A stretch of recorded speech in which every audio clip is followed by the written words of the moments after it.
Hey, I'm Amy with Skamori Art, and today I'm going to do a charcoal tutorial. This is the list of materials that I'm using in this video, and I do want to mention that a reference photo was used, but it was only so the proportions would look more realistic. Starting off, I am using a willow charcoal. This is what I use to start pretty much all of my charcoal drawings with. Willow charcoal does not have any binding agents in it, so it is a lot easier to erase or fix mistakes if needed.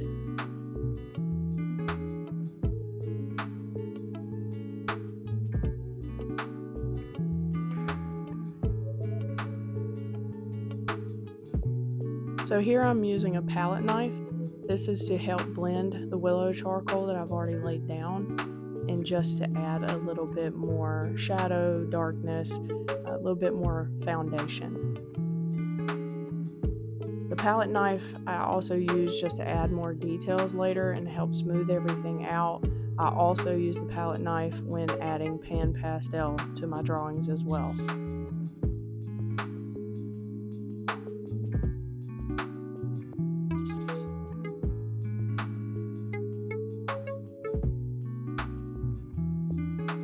So this right here is the pan pastel.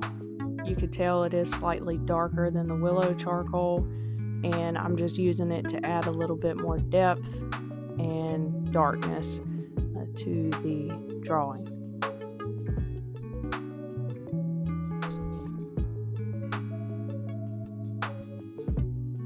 And as I continue to work, I keep moving the charcoal around, add more detail, more shadow. And right here is when I start adding in the lips. And I'm still using the pan pastel at this point.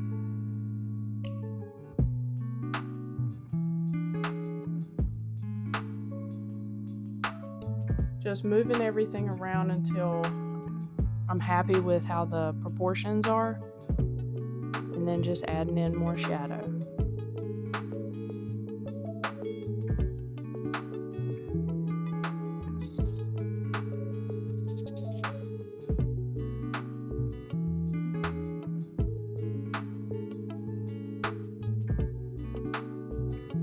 And at this point, again, I'm still using the pan pastel. I am moving to the nose, adding detail to that, just getting a good layout down.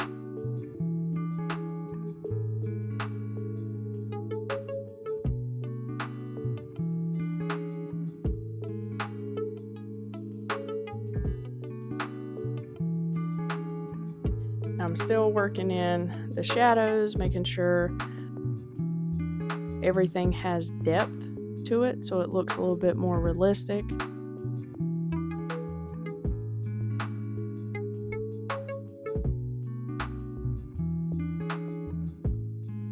So this is when I come in with my extra soft charcoal pencil. I'm just adding in more details, trying to make sure the darkest areas of the nose, the nostrils, are dark.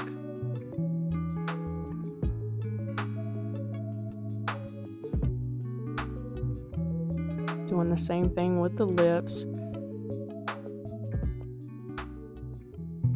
Basically, what I'm doing is trying to add as much value as I can so the face itself looks more realistic and not flat.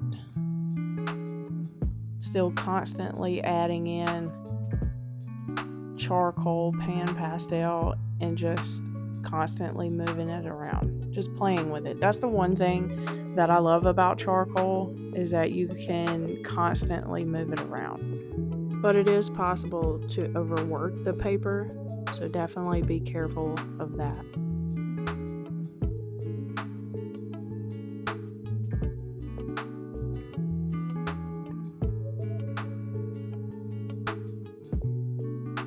And the paper that I'm using here is an 11 by 14.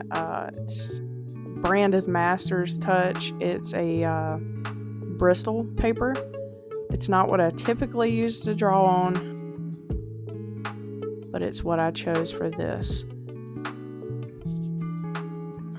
Just coming back in with the extra soft charcoal pencil, again add more detail, same with the pan pastel, again constantly moving that charcoal around.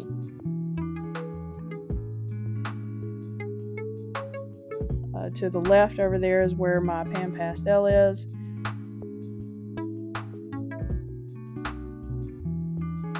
Here is where I'm using my kneaded eraser. So basically it's a drawing tool. It's just where you're adding in the highlights and giving the picture more value.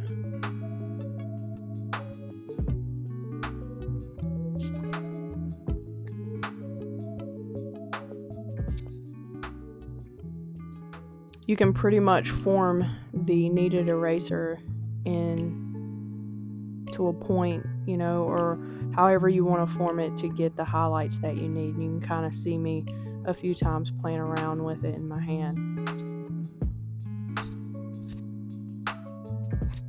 Here I'm actually using like a paintbrush or makeup brush I've seen people use, and this is just to help, again, smooth everything out, take out any type of lines that may have been left in there from like the palette knife. I find that the paintbrush actually helps smooth everything out a little bit better sometimes than the palette knife. And again, I'm constantly adding more highlights with the kneaded eraser. Again, the eraser is what it is. It's just picking up that extra charcoal that I no longer want there. Same thing here, another paintbrush, just kind of smoothing out some more highlights, moving around that charcoal where I want it to be.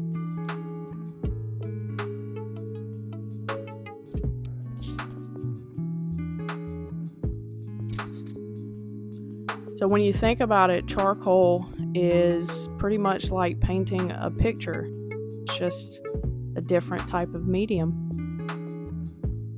I'm using that paintbrush again for the lips. And at this point, I actually took my paintbrush and put it into the pan pastel a little bit, just to add a little bit more darkness to the lips, because I felt that it was better with the paintbrush rather than the palette knife at this point.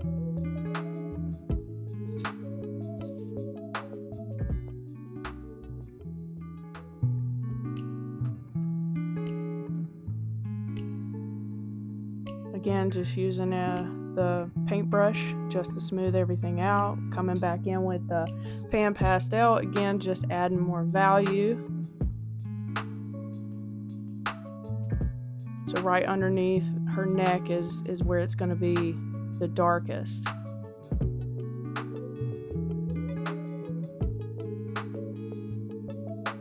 Just adding in more details.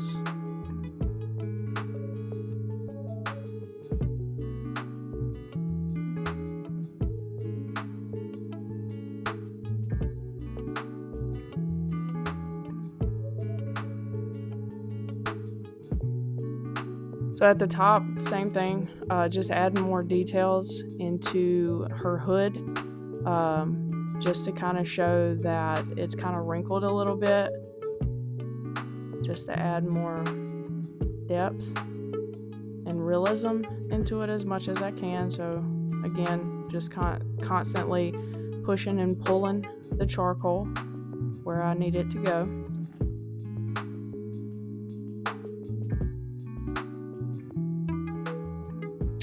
Same with the bottom part of the hood is going to be slightly darker.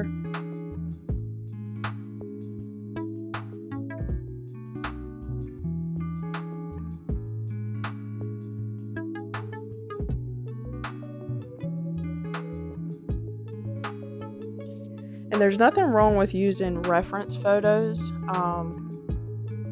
if you need to, just to help you with getting the proportions correct. And here I'm actually using a blending stump. A blending stump, just again, it's very similar to, I guess, a palette knife, or in the way that you would use it is similar to a palette knife. You would just push and pull the charcoal and blend it out however you need to. And here I'm using a mono 0 eraser. Again, this kind of similar to the kneaded eraser, but it's kind of like a pen form eraser. It just helps you add more fine details, which is what I am doing to the lips at this point.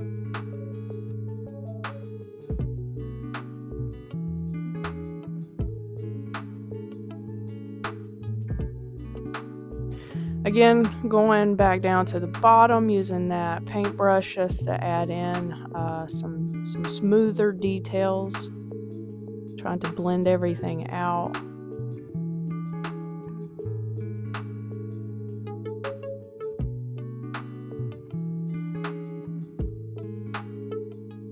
Going back in with the kneaded eraser, adding more highlights.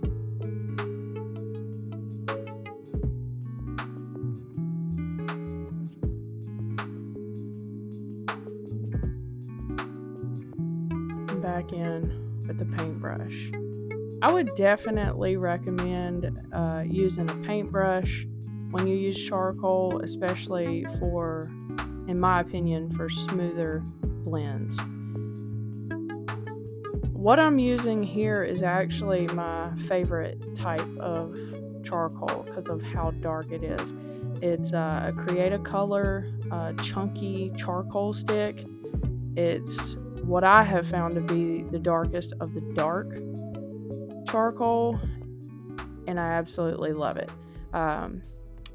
Usually use it in all of my charcoal drawings, and it's usually one of the last steps that I use just to kind of add in more value, more depth.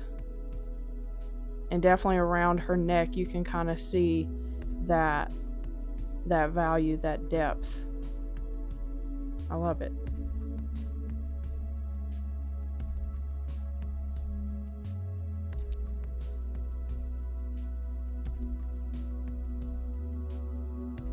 So right now I'm using that mono 0 eraser. Basically what I'm doing is just trying to add texture to the cloak. I guess you could say it's a cloak that she's wearing, and I'm just adding in texture details there just so it's not, again, just plain flat.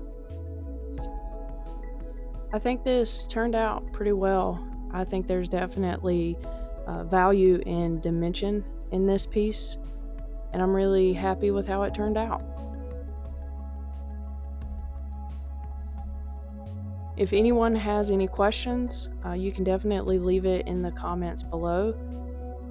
I will be happy to answer any questions that you may have.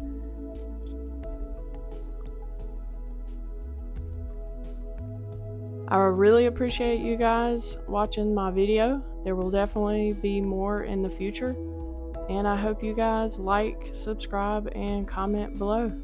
You guys have a great day. Thank you for watching.